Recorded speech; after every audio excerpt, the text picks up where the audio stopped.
기드온이 이 아말렉과의 전쟁을 다 마치고 이스라엘에게 사사로 하나님을 대신해서 하나님의 뜻을 그들에게 잘 전하고 기드온이 살아있는 40년 동안 이스라엘 백성들이 평온하였습니다. 8장 28절 같이 읽겠습니다. 미디안이 이스라엘 자손 앞에 복종하여 다시는 그 머리를 들지 못하였으므로 기드온이 사는 40년 동안 그 땅이 평온하였더라. 다시는 미디안이 이스라엘을 공격하지 못하고 복종을 하였습니다. 언제까지요? 기드온이 사는 날 동안에요.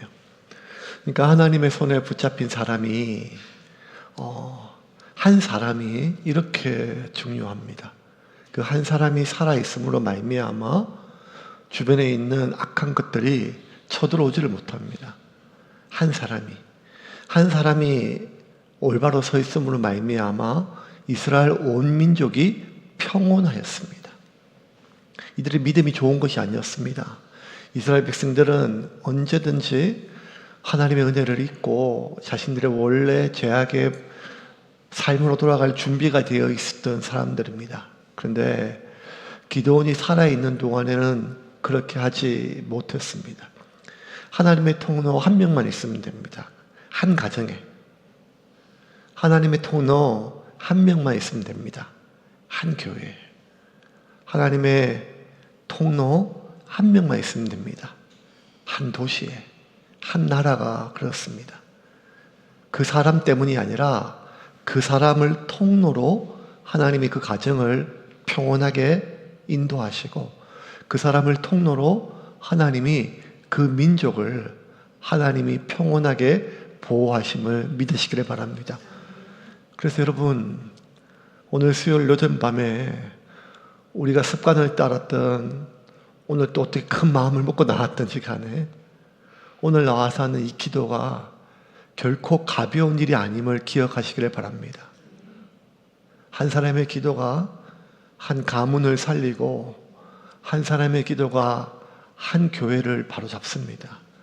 그리고 한 사람의 기도가 한 나라를 바로 세웁니다. 오늘 이 말씀을 통해서 오늘 우리가 기도할 때 우리의 기도를 통하여 우리의 가정이, 우리의 교회가, 그리고 또 선거를 앞두고 있는 이 나라와 이 민족이 하나님 앞에 올바로 서는 그러한 하루가 되기를 주님의 이름으로 축원합니다. 기드온이 그렇게 40년 동안 평온하였고 그가 많은 아내들에게 70명의 자식을 두었고 또 첩을 통해서 또 자식을 두었습니다. 8장 29절과 31절 같이 읽겠습니다.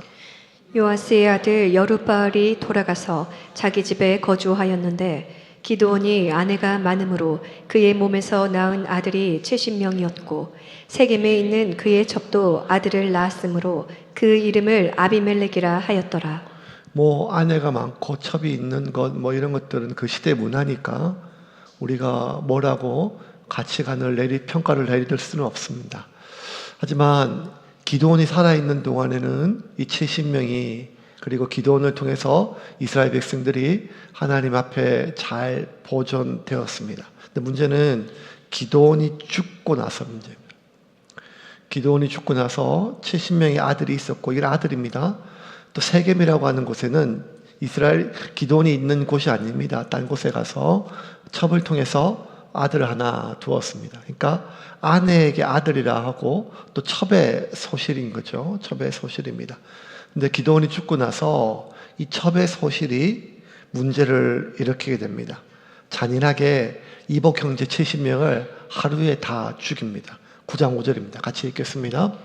오브라에 있는 그의 아버지의 집으로 가서 여룻바알의 아들 곧 자기 형제 70명을 한 바위 위에서 죽였으되 다만 여룻바알의 막내 아들 요담은 스스로 숨었으므로 남으니라. 이스라엘이 이렇게 했던 일이 두 번 일어납니다. 하나가 기드온의 아들이 70명의 다른 형제를 죽인 것과 또 하나는 다윗의 아들이 나머지 압살롬의 모든 형제들을 죽인 사건입니다. 이거는 가장 슬픈 일이고 가장 큰 비극이죠. 인류 최초의 살인은 형이 동생을 죽인 일입니다. 인류 최초의 살인은 전쟁이나 원수에게 죽임당한 것이 아니라 형제 아내 피부치에서 존속 살해였습니다. 형제가 싸우기만 해도 부모의 속이 미어지는데 하나 아들이 나머지 70명을 잔인하게 죽였습니다. 이거는 악이죠. 악. 그리고 이 악에 동조한 사람들이 있습니다. 오늘 우리는 이 저녁에 악이 어떻게 한 사람을 오염시키고 한 사람을 오염시킨 이 악이 어떻게 한 지역을 수많은 사람들을 오염시킬 수 있는지를 이 악의 오염에 대해서 좀 살펴보려고 합니다. 먼저 이 악 중에서 첫 번째 악은 이 이복 형제 70명을 죽인 아비멜렉의 악입니다. 또 하나는 이 세겜의 악입니다. 우리 9장 1절과 2절 같이 읽겠습니다. 여룻바알의 아들 아비멜렉이 세겜에 가서 그의 어머니의 형제에게 이르러 그들과 그의 외조부의 집에 온 가족에게 말하여 이르되 청하노니 너희는 세겜의 모든 사람들의 귀에 말하라. 여룻바알의 아들 70명이 다 너희를 다스림과 한 사람이 너희를 다스림이 어느 것이 너희에게 나으냐. 또 나는 너희와 고륙임을 기억하라 하니. 기드온의 집에서 나고 자랐던 70명의 아들이 다스린 것보다 아무래도 세겜은 기드온의 집이 아니니까 좀 천대를 좀 받았겠죠. 또 첩의 아들이니까요. 그래서 자기 외갓집 사람들, 자기 어머니 기드온의 첩의 가정을 통해 가지고 그들을 회유하기 시작합니다. 내가 왕이 되면 너희들을 이 가문의, 이 민족의 가문의 중심 가문으로 두겠다고 합니다. 이 세겜의 마음을 움직인 이유가 무엇인가 하면 기드온과 너희들은 아무런 피가 안 섞였지만 나는 너의 고륙 친척이 아니냐. 외삼촌들에게 가서 또 외갓집에 가서 이 세겜 사람들의 마음을 움직인 이유는 나와 너는 고륙이 아니냐는 것입니다. 3절 같이 읽겠습니다. 그의 어머니의 형제들이 그를 위하여 이 모든 말을 세겜의 모든 사람들의 귀에 말하매 그들의 마음이 아비멜렉에로 기울어서 이르기를 그는 우리 형제라 하고. 이 아비멜렉의 외갓집 식구들뿐만 아니라 세겜에 있는 모든 사람들의 마음을 움직인 그 한 가지 단어도 그는 우리의 형제라는 것입니다. 우리의 피부치라는 것입니다. 그러니 우리 한번 이거 해보자라는 거예요. 여러분 이거 목숨 거는 일이에요. 잘못했다가는 다 죽임당할 수 있는 일이에요. 그런데 이 일에 목숨을 거는 이유는 그 아비멜렉이 자신의 고륙이라고 하는 피부치라고 하는 것입니다. 이게 세겜 사람들의 마음을 움직였습니다. 그래서 그들이 이 아비멜렉이 일으키는 이 쿠데타에 군사 자금을 댑니다. 4절입니다. 같이 읽겠습니다. 바알브리 신전에서 은 70개를 내어 그에게 주매 아비멜렉이 그것으로 방탕하고 경박한 사람들을 사서 자기를 따르게 하고. 방탕하고 경박한 사람의 정의는 돈에 움직이는 사람입니다. 여러분, 같이 움직이는 사람이 아니라 방탕하고 경박한 것의 가장 중요한 표징은 그 사람이 아무리 어떤 대의와 명분을 이야기하고 민족을 이야기하고 뭘 하지만 여러분 결국 돈에 따라 움직이는 것이 가장 방탕하고 경박한 것입니다. 그래서 그 사람의 말을 들을 필요가 없습니다. 그 사람의 눈빛에 들을 필요가 없습니다. 결국 그 사람의 움직이는 원동력이 어디에 있냐. 군사 자금을 세겜 사람들이 되었고 그 돈을 가지고 방탕하고 경박한 사람, 그들의 성품이 아니라 돈으로 그들을 샀습니다. 그리고 반란을 일으켜서 기드온의 아들들을 하루아침에 다 죽이게 됩니다. 이게 이제 세겜 사람들의 악과 아비멜렉의 악입니다. 결국 이 악에 대해서 오늘 9장 전체가 긴 장인데 하나님께서 심판하십니다. 이 악을 반드시 하나님께서 제자리로 돌리십니다. 22절부터 24절까지 같이 읽겠습니다. 아비멜렉이 이스라엘을 다스린 지 3년에 하나님이 아비멜렉과 세겜 사람들 사이에 악한 영을 보내심에 세겜 사람들이 아비멜렉을 배반하였으니 이는 여룻바알의 아들 70명에게 저지른 포악한 일을 갚되 그들을 죽여 피 흘린 죄를 그들의 형제 아비멜렉과 아비멜렉의 손을 도와 그의 형제들을 죽이게 한 세겜 사람들에게로 돌아가게 하심이라. 그렇게 고륙이다 형제다 해가지고 이 아비멜렉의 기드온의 아들 70명을 죽였던 이 세겜 사람과 아비멜렉이 몇 년을 다스리고 몇 년의 화해 같이 가는가 하면 고작 3년이었습니다. 3년. 40년을 기드온 때문에 평안하게 살아놓고 그 수많은 수십 년 동안 밥도 제대로 못 먹고 포도주 틀에서 타작해서 먹고 농사 지으면 다 쳐들어와서 다 빼앗기고 그 지옥 같은 삶을 끝내준 기드온의 아들들을 기드온을 70명을 다 죽여놓고도 꼴랑 그들이 누릴 수 있는 그 부귀와 영광은 3년에 불과했죠. 하나님은 그냥 절대 놔두지 않으십니다. 여러분 기억하십시오. 하나님은 반드시 악을 심판하십니다. 왜냐하면 악은 있어야 될 자리에 떠난 것이 악입니다, 여러분. 죄라고 하는 단어 하마르티아의 본질을 우리가 알잖아요. 이제 다 외우잖아요. 죄, 하마르티아는 있어야 될 자리를 떠난 상태를 죄라고 합니다. 그러면 악이 무엇인가 하면 있어야 될 자리를 떠나게 만드는 힘입니다. 힘. 그게 악이죠. 사탄이 사용하는 이 악의 본질은 있어야 될 자리를 이탈하게 만드는 힘이 악의 본질입니다. 그러면 있어야 될 자리를 떠난 것들은 하나님이 반드시 제자리로 돌리십니다. 그것을 우리가 정의라 부르든 그것을 무슨 공의라 부르든 그것을 복수라 부르든 그게 중요한 게 아니라 하나님에게는 한 가지 다 똑같습니다. 그게 무엇인가 하면 있어야 될 자리로 돌려놓는 것입니다. 왜? 모든 것은 있어야 될 자리에 있을 때 하나님 보시기에 선합니다. 토브, 아름답습니다. 있어야 될 자리를 떠나면 본인도 망가지지만 그 주변도 다 망가집니다. 이게 악의 파괴성인 거죠. 하나님이 반드시 그 악을 갚으시죠. 그래서 세겜과 이 아비멜렉 사이에 하나님께서 이간질시키는 영을 보내셔가지고 그들을 다 이간질시켜서 서로가 서로를 죽이게 만듭니다. 세겜 사람들의 악이 어떻게 돌아갔는지 43절 45절 같이 읽겠습니다.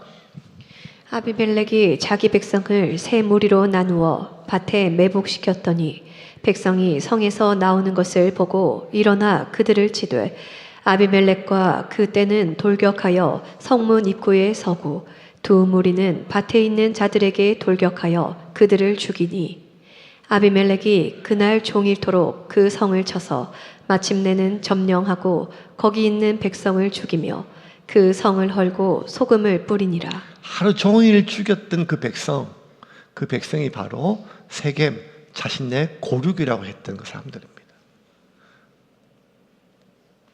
하나님이 그 악의 결과를 반드시 심판하십니다. 원래 자리로 돌리셨습니다. 그럼 이 아비멜렉은 또 어떻게 했나? 아비멜렉은 이들 죽이고 하나님은 자기 편이라고 기고만장했거든요. 그래서 계속 전쟁을 이어갑니다.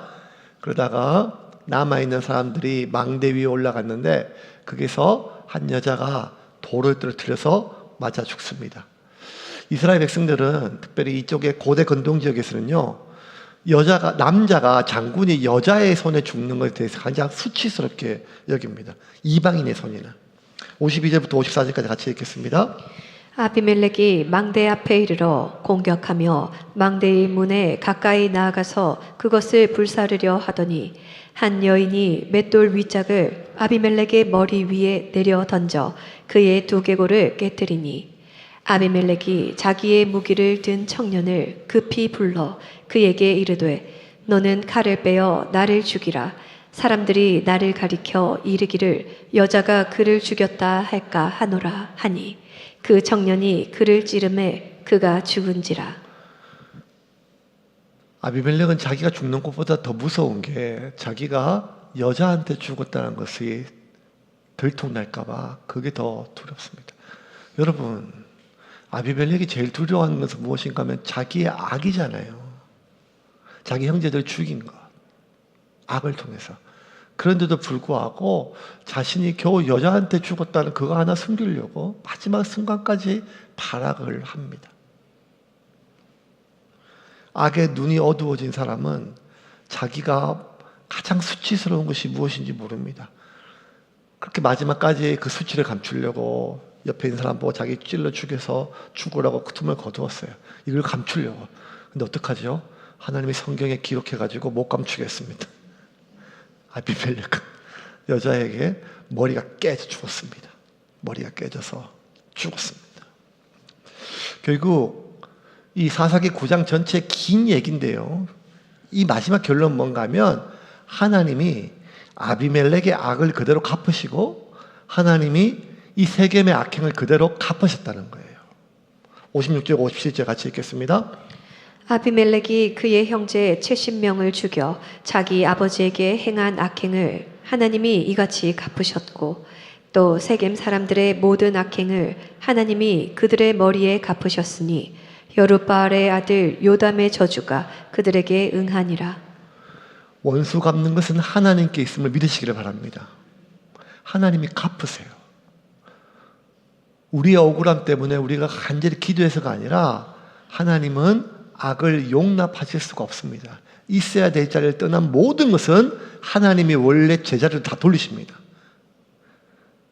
그것을 우리가 경우에 따라서는 공의라 부르고 정의라 부르고 복수라 표현하고 뭐라고 부를 수 있지만 다 하나님 보시기에 똑같습니다. 있어야 될 자리에 반드시 있게 하는 것. 하나님은 악의 결과를 용납하지 않으십니다. 그러므로 우리가 악한 자가 행한 것을 보고 억울해할 필요가 없습니다. 그때가 되면 모든 것은 제자리로 돌아옵니다. 여러분 이 말씀 되게 중요해요.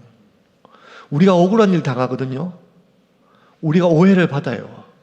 누군가가 까닭없이 나를 비방해요. 이야기를 더요. 없는 이야기를 만들어요. 소문을 내요.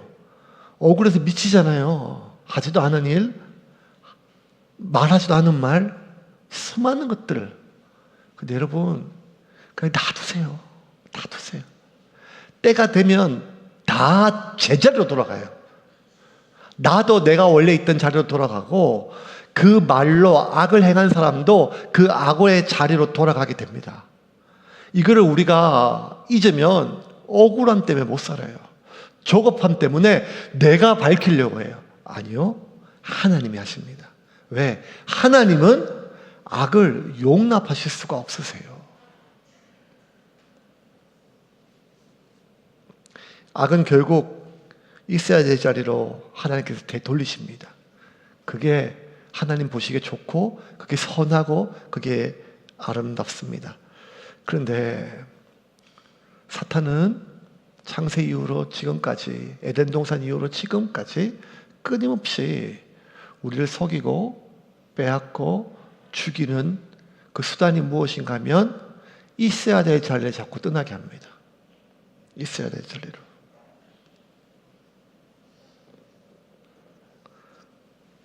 아비멜렉이 봤을 때 다 똑같은 아버지 기도원 아들인데 누구든 기도원 아들의 아들, 정실의 아들이라고 저렇게 힘주고 있고 자기는 첩의 아들이라고 마치 아브라함의 아들 이삭과 이스마엘처럼 그렇게 서운한 마음 들 수 있는 거 아니겠어요? 그럴 수 있죠. 그럴 수 있어 충분히. 똑같은 아들인데 사람들이 날 차별해요. 내 존재가, 나의 행동이 아니라 나의 존재가 이것만큼 힘들고 어려운 일이 어디 있겠어요? 서운할 수 있습니다. 때로는 화가 날 수도 있고 속상할 수도 있습니다. 근데 더 힘든 건 뭔가 하면 자꾸 사람들이 비교해요. 자존심을 건드려요. 그럴 수 있죠. 사람들이 자꾸 우리를 찌릅니다. 걔 안 나 너? 야, 걔 안 나? 뭐 이런 걸로 우리를 위로하는 게 아니라 계속 우리를 건듭니다. 안 그래도 그냥 내가 속으로 사귀려고 하는데 자꾸 내 속에 있는 비교를요, 자존심을 흔듭니다. 사단이 그렇게 하는 거예요. 사단이. 근데 이것 때문에 내가 마음이 힘들고 괴로운 거 그럴 수 있어요. 이걸 가지고 나는 또 왜 이것 때문에 이렇게 힘들지? 나는 왜 그때 이렇게 힘들어하나? 이렇게 서로를 괴롭힐 필요 없어요. 그거 충분히 힘들 수 있어요. 비교당하면요. 비교당하면 충분히 그렇게 말 한마디가 얼마나 힘든데요. 얼마나 어려운데요. 그런데 그렇게 힘들고 어렵다고 내 마음이 있어야 될 자리를 떠나면 안 돼요. 그냥 저 형제들을 죽이고 싶다. 부럽다가 아니라 부러울 수 있죠. 내가 서러울 수 있어요. 여기까지는 내가 괜찮아요. 있어야 될 자리 아니에요. 그런데 저것들은 내가 죽여야겠다. 내가 차별당한다. 그럴 수 있어요. 그런데 저것들이 나를 무시한다 라고 여기게 만드는 거는 사탄이 하는 거예요. 여러분 대부분이 나를 그렇게 무시하지 않아요. 그냥 말이에요. 어떨 때는 그냥 뭐 넘길 수 있어요. 근데 내가 상태가 안 좋을 때는요, 꼭 저게 날 무시하는 것처럼 여겨져요. 사람을 얼마나 우습게 보면 저렇게 할까? 아니라니까요. 여러분은 그렇게 남들이 우습게 볼 만큼 절대로 만만하지 않습니다. 부산 여자 아닙니까? 우리 그렇게 만만한 사람이 아닙니다. 우리 다 한 방 있거든요. 그런데 자꾸 말로 나를 긁어요. 근데 괜찮아요. 넘어갔어요. 왜냐하면 지가 또 그런 값지 이러는데 대부분은 내가 심하게 긁혀가지고 힘든 게 아니라 그날 내가 상태가 안 좋으면 내가 뒤집어집니다. 첫 번째는 배가 고프거나, 두 번째는 잠을 잘 못 잤거나, 세 번째는 다이어트가 잘 안 돼서 그렇습니다. 여러 가지 이런 수많은 이유가 있어요. 그때 우리 마음이 있어야 될 자를 떠난 거예요. 서운할 수는 있지만 내가 꼭 원수를 갚아야겠다. 이거는 있어야 될 자를 떠난 거예요. 내가 억울할 수는 있지만 내가 저거 한번 잡아야겠다. 이거는 있어야 될 자를 떠난 거라니까요. 그건 누가 하는가 하면 하나님이 반드시 하신다니까요. 내가 하나님 됐어. 하나님 괜찮다니까요. 그래도 하나님이 하세요. 그건 됐고 너는 됐지만 내가 안 됐다. 나는 원래 그 자리를 하나님이 반드시 제 자리를 돌리십니다. 그럼 내가 있어야 될 자리를 떠나면 안 돼요. 근데 사탄이 자꾸 우리를 있어야 될 자리로 떠나게 만들어요. 가룟 유다가 그랬어요. 요한복음 13장 2절 같이 읽겠습니다. 마귀가 벌써 시몬의 아들 가룟 유다의 마음에 예수를 팔려는 생각을 넣었더라. 팔으면 죽는 거잖아요. 자기가 믿고 따랐던 소성을 어떻게 죽일 수가 있어요? 인간이 이렇게 못하거든요. 그런데 그런 생각이 들어요. 내가 한 배 낳았던 형제는 아니지만 내 아버지의 형제예요. 내 아버지의 아들.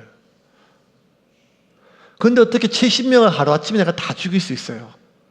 인간이 그럴 수는 없어요. 근데 그렇게 믿고 정오가 드는 것은 내 생각이 아니라 내 생각에 사탄이 내 생각처럼 생각을 집어 넣은 거예요.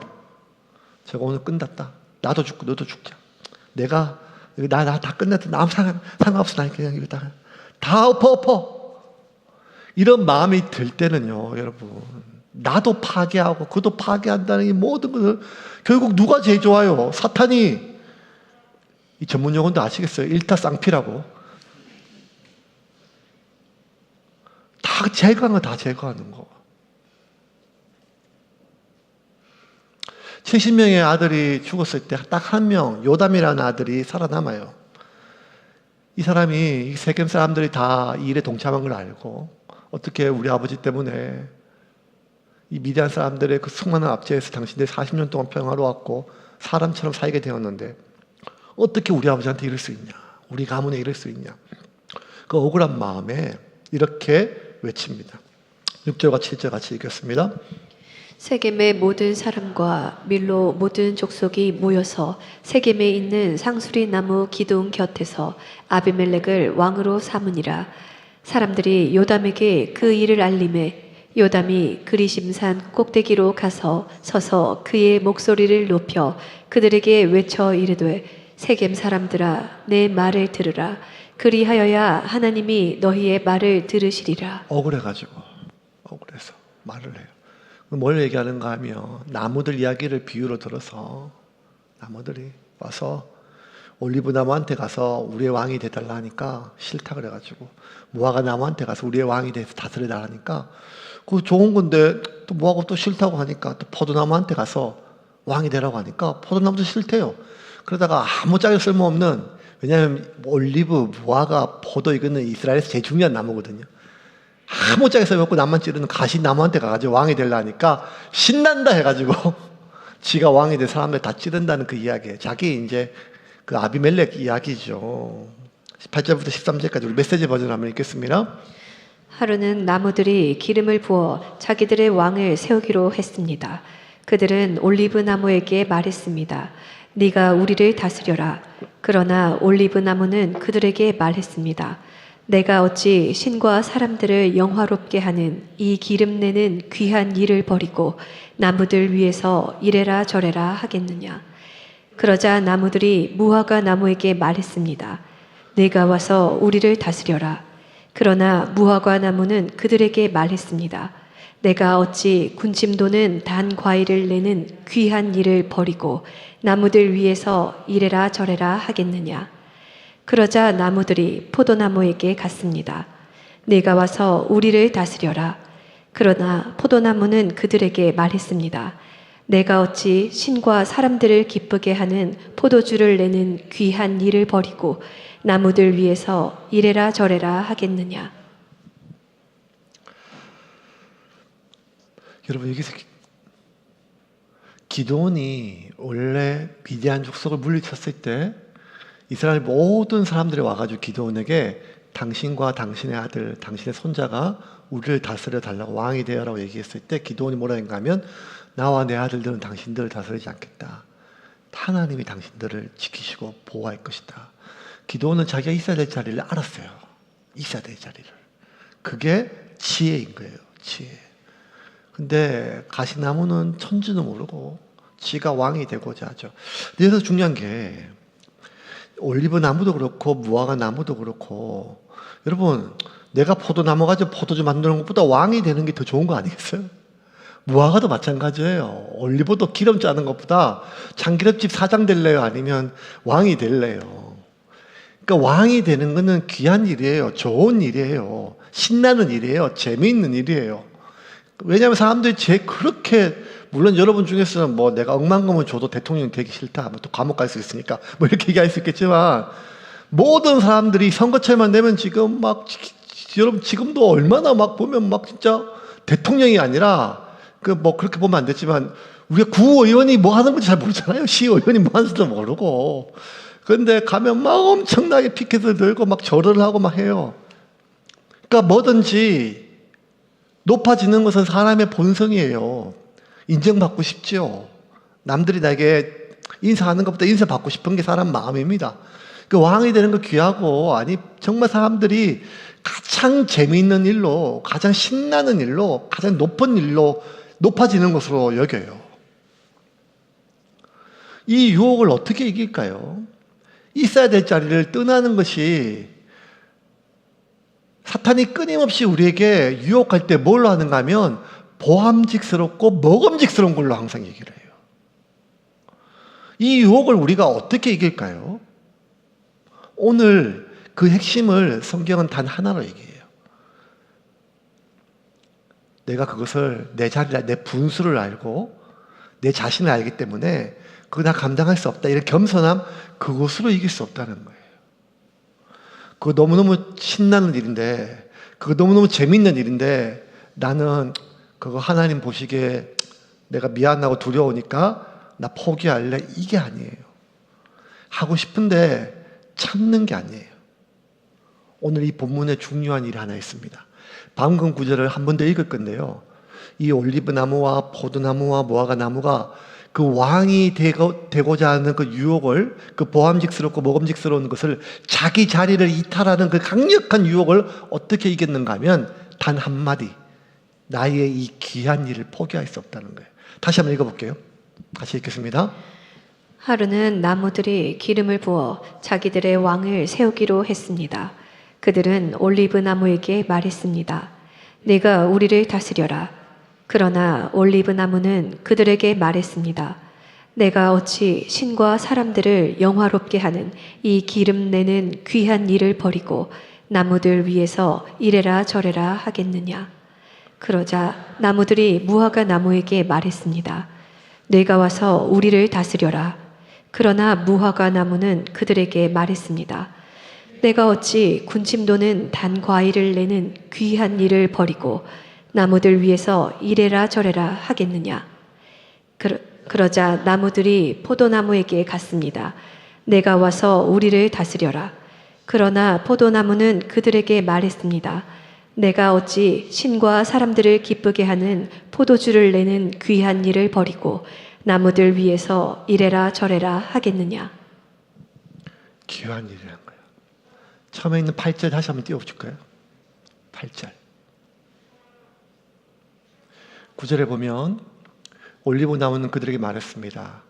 내가 어찌 신 하나님과 사람을 영화롭게 하는 이 기름 내는 일. 여러분, 기름 짜는 게 뭐 그렇게 영화로운 일이에요.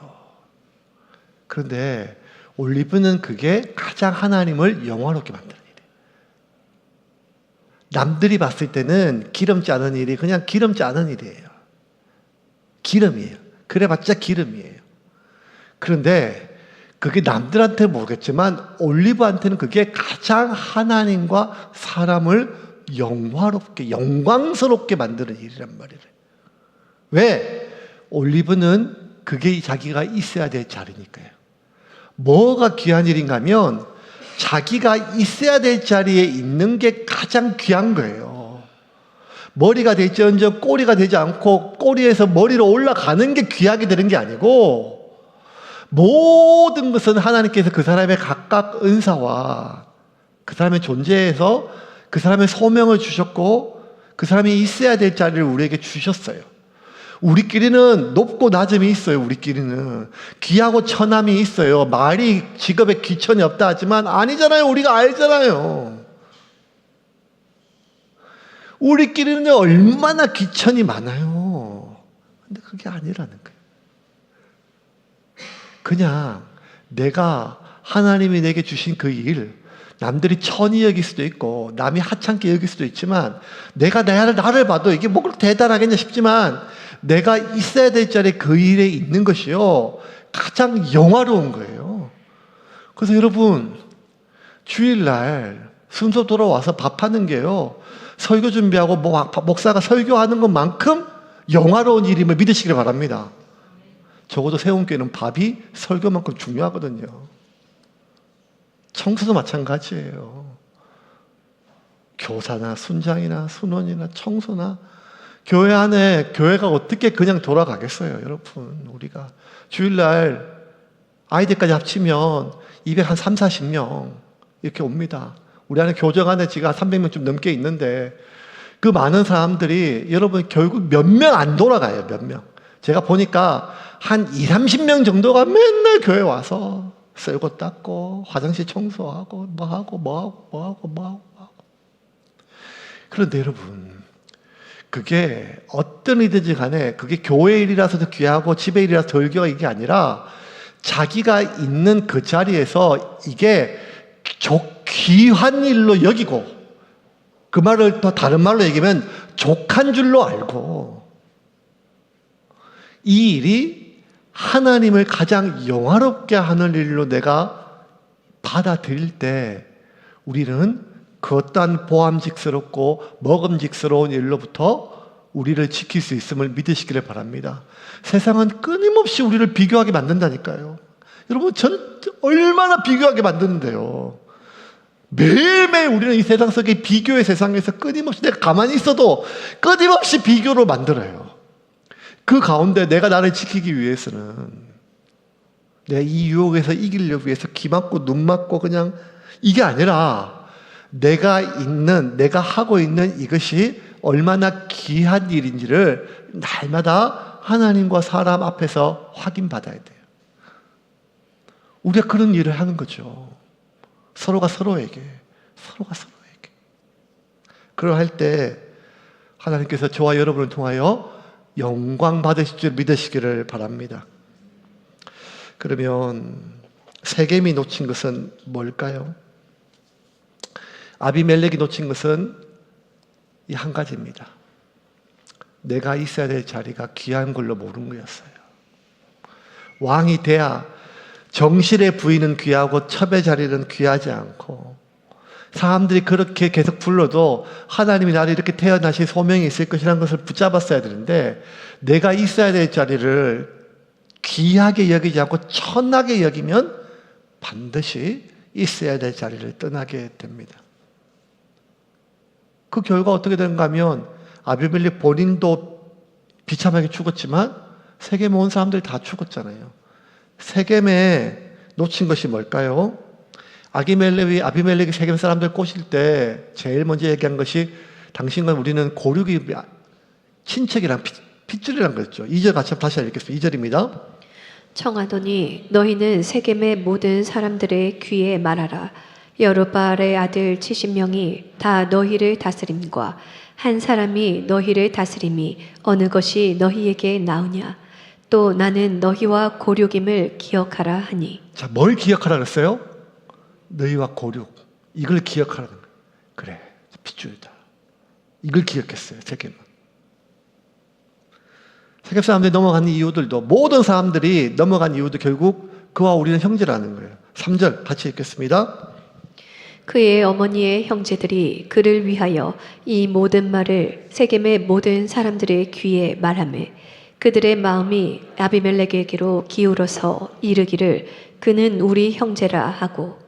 자, 이게 너무 합리적으로 당연하게 들렸어요.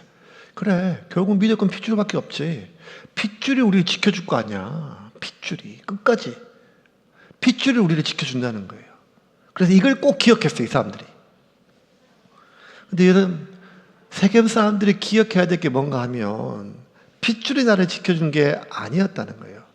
그 수십 년의 미디안의 앞전에서 그들이 구원받은 게 뭐 때문에, 그들의 나의 안전을 보장해 줄 수 있는 것은 핏줄이 아니라는 거예요. 8장 32절부터 34절까지 같이 읽겠습니다.